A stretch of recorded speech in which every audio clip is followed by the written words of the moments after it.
লেখিকা সুপ্রিয়া ঘোষের বিবাহ। ছি ছি ছি, লজ্জায় আমার মাথা কাটা যাচ্ছে। এই বয়সে এমন একটা কাজ কি করে মানতে পারলে তোমরা মা? আমার শ্বশুর বাড়িতে আমার মাথাটা পুরো হেট করে দিলে। রাগে গজগজ করতে করতে ঘরে দরজাটা এক প্রকার ঠেলে ভেতরে ঢুকে কথাগুলো বলল প্রমীলা। প্রমীলা এই বাড়ির একমাত্র মেয়ে। বিয়ে হয়েছে 3 বছর আগে। ওর বাবারা 3 ভাই। বড় জেঠু বিয়ে করেননি, ছোট কাকার ছেলে মেয়ে হয়নি। আর ওর বাবার এক ছেলে এক মেয়ে, মেয়ে প্রমীলা আর ছেলে রাজীব। রাজীবের বিয়ে হয়েছে বছর খানেক আগে। প্রমীলাকে ওভাবে চেঁচাতে দেখে মা মন্দিরা দেবী ব্যস্ত হয়ে উঠলেন। ওরে আস্তে কথা বল প্রমি, তোর জেঠু শুনতে পাবে। শুনতে পেলে পাক মা, জেঠুর তো বোঝা উচিত ছিল। আমাদের শ্বশুর বাড়িতে একটা সম্মান নিয়ে থাকতে হয়, তা না এই বুড়ো বয়সে ভীমরতি।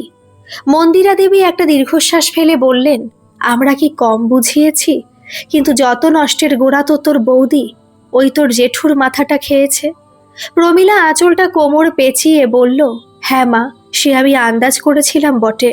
প্রথম থেকেই বৌদি যা মাতব্বরি শুরু করেছে, না জানি আর কত কি করবে। ঠিক তখনই প্রমীলার মাসি ঘরে ঢুকে ওদের পাশে এসে বসলেন। প্রমীলা মাসির দিকে তাকিয়ে বলল, মাসি, তুমিও নিমন্ত্রিত নাকি? মন্দিরা দেবী উত্তর দিলেন, হ্যাঁ রে, নন্দা দায়িত্ব নিয়ে তোর মাসি মামা পিসি সবার বাড়িতে নিমন্ত্রণ করেছে। তার ইচ্ছে খুব ধুমধাম করেই হবে ওর জ্যাঠা শ্বশুরের বিয়ে। প্রমীলা চোখ কপালে তুলে বলল, তা মা, কাল নাকি শুনলাম জ্যাঠাকে আইবুড়ো ভাতও খাইয়েছে। হ্যাঁ রে, সবই তো নিয়ম মেনেই করছে নন্দা। আমাদের কথা কে শুনছে? কতবার বললাম এইভাবে লোক হাসিও না। একজন 62 বছরের বয়স্ক মানুষের নাকি বিয়ে, এসব কথা লোককে বলা যায়? তার বলছি কি মা তোমায়? আমার শাশুড়ি তো শুনে মুখ টিপে হাসতে লাগলেন, বললেন, যাক, এই বয়সে তাহলে বেয়াইপোর মুখে ভাতটুকু দেখে যেতে পারবো।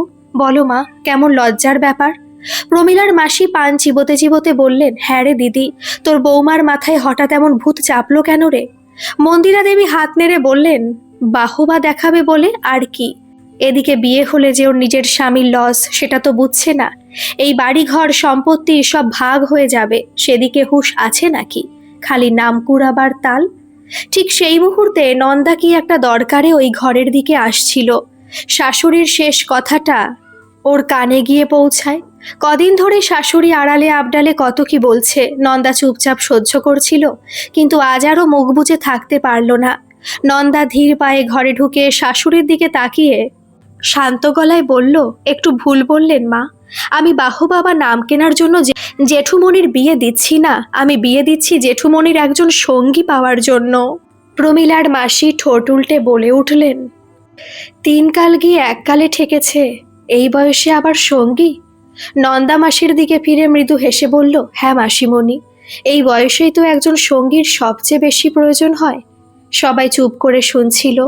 নন্দা বলে চলল, এই বয়সে সাধারণত মানুষের ছেলে মেয়েদের বিয়ে হয়ে যায়, তারা নিজের নিজের সংসার নিয়ে ব্যস্ত হয়ে পড়ে। তখন একজন স্বামী স্ত্রী একে অপরের আসল অবলম্বন হয়ে দাঁড়ায়, সবচেয়ে ভালো বন্ধু হয়। আর আমাদের জেঠুমণি তো সারা জীবন একাই কাটিয়ে দিলেন, তাই জেঠুমণির এখন একজন সঙ্গীর সবচেয়ে বেশি দরকার। মন্দিরা দেবী মুখ ঘুরিয়ে রেগে বললেন, কেন, আমরা কি দেখি না নাকি তোমার জেঠুমণিকে? নাকি খেতে দিই না? নন্দা বলল, মা, টাইম মতো খেতে দেওয়া বা ওষুধ দেওয়া মানে কিন্তু সঙ্গে থাকা নয়। সবার মাঝে থেকেও মানুষ ভীষণ একাকিত্ব অনুভব করতে পারে। মন খুলে যার কাছে মনের কথা বলা যায়, সেই হলো আসল সঙ্গী। খেতে দেওয়া বা ওষুধ দেওয়া তো একজন কাজের লোকও করে দিয়ে যেতে পারে, তাহলে মানুষ বিয়ে কেন করে মা? শেষ বয়সে একটা অবলম্বন পাবে বলে, একটা নিজের মানুষ পাবে বলে, একটা সুখ দুঃখের সাথী পাবে বলে। আর আমি জেঠুমণিকে শুধু সেই মানুষটাকে এনে দিতে চেয়েছি। মন্দিরা দেবী কিছু বলতে গিয়েও থেমে গেলেন।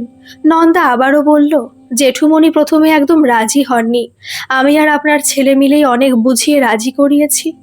তাই আপনি নিশ্চিন্ত থাকুন মা, এই সম্পত্তির ওপর আপনার ছেলের বিন্দুমাত্র লোভ নেই। কথাটা শেষ করে নন্দা প্রমীলার দিকে তাকালো, চলো প্রমি, বাকি কাজগুলো আমরা সেরে ফেলি। কত কাজ বাকি বলো তো? তাড়াতাড়ি জেঠুমণির গায়ে হলুদ সেরে আবার ও বাড়িতে হলুদ আর তত্ত্ব পাঠাতে হবে। প্রমীলা মুখ ঘুরিয়ে বলল, ওসব আদিক্ষেতা আমি করতে পারবো না বৌদি, আমি শুধু আসার দরকার তাই এসেছি, ওসব তুমি করো গিয়ে। নন্দা একটু হেসে বলল, বেশ, তবে এখানেই বসে তদারকি করো সব ঠিকঠাক হচ্ছে কিনা। কথা বাড়ালো না নন্দা। প্রমীলার শাশুড়ির মুখের ওপর আর কিছু না বলে ও সোজাসুজি চলে এলো উঠোনের দিকে, যেখানে গায়ে হলুদের তোড়জোড় চলছে। রাজীব ততক্ষণে জেঠুমণিকে ঘরে বসিয়ে নতুন ধুতি পরাচ্ছিল। নন্দা কাঁসার থালায় কাঁচা হলুদ বাটা, ধান দুর্বার, প্রদীপ সাজিয়ে মিষ্টি হেসে জেঠুমণির সামনে গিয়ে দাঁড়ালো। ৬২ বছরের শক্তপোক্ত মানুষটা আজ যেন কেমন এক অদ্ভুত লজ্জায় আর সংকোচে গুটিয়ে বসে আছেন। চোখ তুলে নন্দার দিকে তাকাতেও দ্বিধা হচ্ছিল। নন্দা প্রদীপটা সামনে রেখে হেসে বলল, কি গো জেঠুমণি, ওদিকে তো বরযাত্রী রেডি, আর বর বাবাজির মুখটাই যে শুকিয়ে ছোট হয়ে আছে। রাজীব পাশ থেকে হেসে উঠে বলল, হ্যাঁ নন্দা। জেঠুমণি মনে হয় এখন ভাবছে এখান থেকে চম্পট দেবে কি করে। জেঠুমণি মাথা নিচু করে মৃদু হেসে বললেন, তোরা যা শুরু করেছিস না নন্দা, পাড়ার লোক হাসাহাসি করছে। মন্দিরার মুখটাও তো দেখলাম কেমন হাড়ি হয়ে আছে। নন্দা বলল, পাড়ার লোক দুদিন পর নতুন গল্প পাবে, তখন এটা ভুলে যাবে জেঠুমণি। আর আমার শাশুড়ি মায়ের মুখ আজ হাড়ি, কাল ঠিক স্বাভাবিক হয়ে যাবে। কিন্তু তোমার সারা জীবনের এই একলা ঘরটা তো চিরকাল একলা থেকে যেত, সেটা কি ভালো হতো? জেঠুমণি নন্দার মাথায় হাত রেখে শুধু একটা দীর্ঘশ্বাস ফেললেন। ওদিকে ঘরের বারান্দায় দাঁড়িয়ে প্রমীলা আর মন্দিরা দেবী গায়ে হলুদের পর্বটা বিরক্তি ভরা চোখে দেখছিলেন। প্রমীলার মাসি মুখ বেঁকিয়ে বললেন, দেখলি দিদি, তোর বৌমা কিন্তু এক চুলও নড়ল না নিজের জায়গা থেকে, কেমন নিজের মতো সব চালিয়ে যাচ্ছে। মন্দিরা দেবী চোয়াল শক্ত করে বললেন, ওর তেজ আমি জানি রে, রাজীবকেও পুরো নিজের হাতের মুঠোয় পুরে রেখেছে। এই বুড়ো বয়সে এত বড় কাণ্ডটা ঘটে যাচ্ছে, আর বাড়ির কর্তারা সব পুতুলের মতো দেখছে। নন্দা ওদের কথা কানে তুলল না। রাজীবকে সঙ্গে নিয়ে ঝটপট তত্ত্বের ডালাগুলো গাড়িতে তুলল। রাজীব সব সাবধানে নাও, কোনে পক্ষের লোক যেন কোনো ত্রুটি না পায়। জেঠুমণির বিয়ের তত্ত্ব বলে কথা। রাজীব হেসে বলল, একদম চিন্তা করো না, সব পারফেক্ট হবে। হলুদ পাঠানোর কাজ শেষ হলো। প্রমীলা বা মন্দিরা দেবী কেউ এগিয়ে এসে হাত লাগালেন না। নন্দা একাই সব তদারকি করল। সন্ধ্যা নামতেই রাজীবের পিসিমণিরা আর পাড়া ২-৪ জন এসে জমল। নন্দা জেঠুমণিকে সুন্দর সিল্কের পাঞ্জাবি আর ধুতি পরিয়ে সাজিয়ে তুলল। জেঠুমণির চেহারায় এতদিন যে একটা বিষণ্ণতা ছিল, আজ সেখানে যেন এক আলো ফুটে উঠেছে। তাতে সংকোচ থাকলেও একটা ভরসার ছাপ স্পষ্ট। রাজীব গাড়ি খুলে দাঁড়িয়েছিল। জেঠুমণি গাড়িতে ওঠার আগে একবার মন্দিরা দেবীর ঘরের দিকে তাকালেন। মন্দিরা দেবী জানালা দিয়ে দেখছিলেন, কিন্তু জেঠুমণি তাকাতেই পর্দাটা টেনে দিলেন। নন্দা তা দেখে জেঠুমণির হাতটা ধরে আলতো করে চেপে বলল, কোনো চিন্তা করো না জেঠুমণি। গাড়িতে ওঠার আগে একবার মন্দিরা দেবীর ঘরের দিকে তাকালেন। মন্দিরা দেবী জানালা দিয়ে দেখছিলেন, কিন্তু জেঠুমণি তাকাতেই পর্দাটা টেনে দিলেন। নন্দা তা দেখে জেঠুমণির হাতটা ধরে আলতো করে চেপে বলল, কোনো চিন্তা করো না জেঠুমণি, নতুন জেঠিমাকে নিয়ে কাল সকালে বাড়ি ফেরো, বাকিটা আমি বুঝে নেব। জেঠুমণি একটু হাসার চেষ্টা করে গাড়িতে গিয়ে বসলেন। বরের গাড়ি রওনা দিল। সঙ্গে গেল রাজীব, নন্দা, নন্দার শ্বশুর মশাই আর পিসিমণিরা। সারা রাত কেটে গেল বিয়ের নানা পর্বের মধ্য দিয়ে। পরদিন সকালে নতুন বউকে নিয়ে বর এসে পৌঁছেছে দরজায়। নন্দা তড়িঘড়ি বরণডালা সাজিয়ে উঠোনে নেমে এলো। ওদিকে মন্দিরা দেবী আর প্রমীলা তখনও নিজের ঘরে চুপচাপ বসে আছে, বাইরে বেরোনোর কোনো লক্ষণই নেই। নন্দা মন্দিরা দেবীর ঘরে গিয়ে বলল, মা, জেঠুমণি আর নতুন জেঠিমা চলে এসেছে, আপনি আসুন, বরণডালাটা নিন। মন্দিরা দেবী মুখটা অন্যদিকে ঘুরিয়ে স্পষ্ট জানিয়ে দিলেন, তুমি এসবের আয়োজন করেছ, তুমিই করো, এইসব লোক হাসানো আদিক্ষেতা কাজ আমি অন্তত করতে পারবো না। প্রমিও পাশ থেকে ফিসফিস করে বলল, হ্যাঁ মা, তুমি একদম যাবে না। নন্দা এক মুহূর্ত শাশুড়ির দিকে তাকিয়ে রইল, তারপর একটা গভীর দীর্ঘশ্বাস ফেলে বরণডালাটা হাতে নিয়ে বাইরে বেরোলো। বাড়ির বয়োজ্যেষ্ঠ একমাত্র শাশুড়ি মাই ছিলেন। নন্দা ঠাকুমা শাশুড়িও বেঁচে নেই। তিনি নিজে বরণ না করলে কাকে দিয়ে বরণ করানো হবে? নন্দা ভীষণ চিন্তায় পড়ে গেল। দরজার সামনে এসে ও ইতস্তত করতে লাগলো। বরণডালাটা হাতে নিয়ে ও কি করবে বুঝতে পারছিল না। জেঠুমণি নন্দারে দ্বিধার মুখের দুশ্চিন্তাটা মুহূর্তে ধরে ফেললেন। জেঠুমণি বলে উঠলেন, নন্দামা এদিকে আয়। নন্দা এগোতেই জেঠুমণি নতুন জেঠিমাকে দেখিয়ে বললেন, তুই বরণ কর মা তোর নতুন জেঠিমাকে, তোর জন্যই তো ও আজ এ বাড়িতে আসতে পেরেছে। নন্দা অবাক হয়ে তাকাতেই জেঠুমণি চোখের কোণের জলটা সামলে নিয়ে বললেন, তুই তো আমার মা রে, তা সেই হিসেবে তো তুই ওর শাশুড়ি, তাই তুই ওকে বরণ করে ঘরে তোল। জেঠুমণির মুখ থেকে তুই ওর শাশুড়ি কথাটা শুনে নন্দা এক মুহূর্তের জন্য যেন থমকে গেল। পাড়ার যেসব মানুষ বাইরে ভিড় করে দাঁড়িয়েছিল তারাও কেমন চুপ হয়ে গেল। ভেতর থেকে মন্দিরা দেবী আর প্রমীলা কান খাড়া করে শুনছিলেন। নন্দা চট করে শাড়ির আঁচলে চোখটা মুছে নিয়ে একগাল হেসে বলল, ঠিক আছে জেঠুমণি, তবে তাই হোক। বরণ ডালাটা ধরে বরণ করলো আর সাথে একটু জল মিষ্টি খাইয়ে দিল। নতুন জেঠিমণি 60-এর কাছাকাছি বয়স, পরনে লাল পেরে সাদা শাড়ি, মাথায় ঘোমটা। নন্দা দুধ আলতার থালাটা জেঠিমণির পায়ের সামনে এগিয়ে দিল।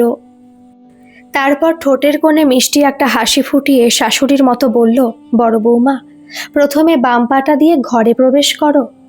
কথাটা শুনেই উপস্থিত সবাই হেসে উঠল, এমনকি জেঠুমণিও আর নিজের হাসি চেপে রাখতে পারলেন না। নতুন জেঠিমণি লাজুক হেসে বাম পাটা আলতার থালায় ডুবিয়ে ধীর পায়ে গৃহপ্রবেশ করলেন। সাদা কাপড়ে ফুটে উঠল লাল পায়ের ছাপ। ঘরের ভেতর পা রাখতেই নন্দা একটা বাক্সে রাখা সোনার নোয়া বাঁধানো বের করলো। জেঠুমণির সামনে গিয়ে হাত দুটো নিজের হাতে নিয়ে খুব যত্ন করে নোয়াটা পরিয়ে দিল। তারপর ঝুঁকে নতুন জেঠিমণির পায়ে হাত দিয়ে প্রণাম করল। প্রণাম করে উঠে নন্দা জেঠিমণির দিকে তাকিয়ে মুচকি হেসে বলল, আজ থেকে আমার এই বুড়ো ছেলেটার দায়িত্ব তোমাকে দিলাম বৌমা, যত্ন করে রেখো কিন্তু। নতুন জেঠিমণি নন্দার হাত দুটো চেপে ধরে মৃদু হেসে নিচু গলায় বললেন, আজ্ঞে শাশুড়ি মা। জেঠুমণি দরজার পাশে দাঁড়িয়ে দৃশ্যটা দেখছিলেন। ওনার চোখের কোণ বেয়ে দুফোঁটা জল গড়িয়ে পড়ল। জেঠুমণি তাড়াতাড়ি হাতের উল্টো পিঠ দিয়ে জলটুকু মুছে নিয়ে নন্দার মাথায় হাত রেখে আশীর্বাদ করলেন, পাগলি মা আমার, সুখী হমা তুই, আর সারা জীবন সবাইকে এভাবেই সুখে রাখ। প্রমীলা আর মন্দিরা দেবী দাঁড়িয়ে দেখছিলেন সবটাই। মন্দিরা দেবীও এক প্রকার নিজের মনের অজান্তে দীর্ঘশ্বাস ফেললেন। সংসারের যে সম্মান, যে দায়িত্ব উনি নিজের অহেতুক ইগো আর লোকের ভয় ঠেলে ফেলে দিচ্ছিলেন, বৌমা সেটাই কত সহজ আর ভালোবাসার সাথে নিজের কাঁধে তুলে নিল। নন্দা ঘুরে দাঁড়িয়ে শাশুড়ি আর প্রমীলার দিকে তাকিয়ে বলল, প্রমি, দাঁড়িয়ে আছো কেন? যাও, জেঠিমণিকে ওনার ঘরে বসিয়ে দাও। আর রাজীব, তুমি জেঠিমণিকে নিয়ে ওনার ঘরে যাও, উনি বেশ ক্লান্ত। প্রমীলা এবার আর কোনো তর্ক করল না। কেমন যেন অপরাধীর মতো নিচু চোখে এগিয়ে এসে নতুন জেঠিমণির হাত ধরে ভেতরের ঘরের দিকে নিয়ে গেল। নন্দা রান্নাঘরের দিকে পা বাড়ালো সবার জন্য মিষ্টির আয়োজন করতে।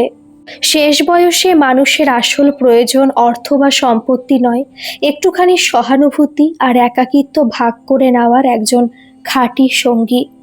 সমাজের অন্ধ লোকলজ্জা আর অহেতুক ইগো ভুলে সেই সত্যিটাকে আপন করে নিতে পারলেই প্রতিটা ঘর ভালোবাসায় সুন্দর হয়ে ওঠে। আজকের এই গল্পটি আপনাদের কেমন লাগলো বন্ধুরা, অবশ্যই কিন্তু কমেন্ট করে জানাবেন। আর ভালো লাগলে একটা সাবস্ক্রাইব করে আমার পাশে থাকবেন। ধন্যবাদ।